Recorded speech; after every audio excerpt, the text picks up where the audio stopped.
the black ball teetering on the edge, completely surrounded by 11 reds. Wilson stared at the pocket in bewilderment, lost in thought. Even the usually stone-faced referee couldn't help but crack a smile. These two were really taking things to the extreme. Realizing this would mean overtime for him, the referee stepped forward to offer a solution if both players agreed. They could simply re-rack and start over, but these two stubborn competitors flat out refused, even huddling together to brainstorm a way out of this mess. This hilarious scene unfolded during the first round of the 2013 Shanghai Masters. It all started with Michael Holt's shot. A perfect pot-and split successfully scattered the pack, with the cue ball landing nicely for a black to the corner pocket. The relatively open table was a golden opportunity for any pro to build a break on the black. Just sink enough balls for a winning lead and he'd seal the match in advance. But Holt's botched execution created this unprecedented comedy of errors. A slight miscalculation sent the black rattling in the jaws, setting the stage for the disaster to come. Holt trudged back to his chair looking frustrated, but this was just the beginning of their ridiculous exchange.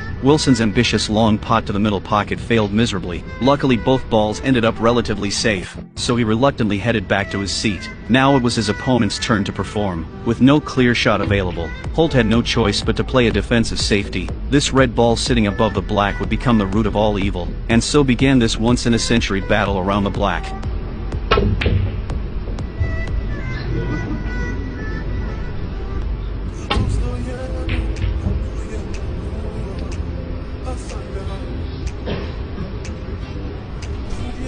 One player fighting for match point, the other fighting to stay alive. Both proceeded with extreme caution in this safety battle, like they were reading each other's minds. Both kept trying to nudge reds near the black's pocket, probably hoping the other guy would crack first and knock it in, letting them cash in on the mistake. This made every shot nerve-wracking. They must have felt like high-stakes poker players. Whoever piled up enough reds would take the whole pot, but to the live audience, it looked more like a game of Jenga. First one to topple loses.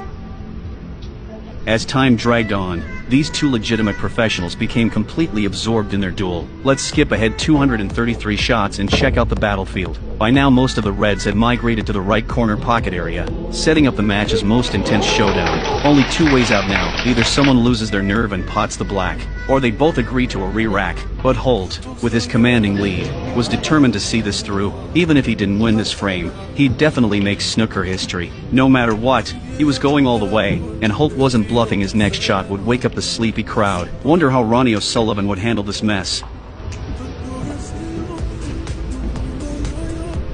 After several more rounds of cat and mouse, Wilson's touch started deteriorating. His thin-cut attempt failed completely. Holt couldn't believe it, actually walking over to show Wilson how to play the shot. The referee could only shake his head and laugh. This kid was really rubbing it in after starting this whole mess that should have ended ages ago. Wilson stared at the precarious black ball.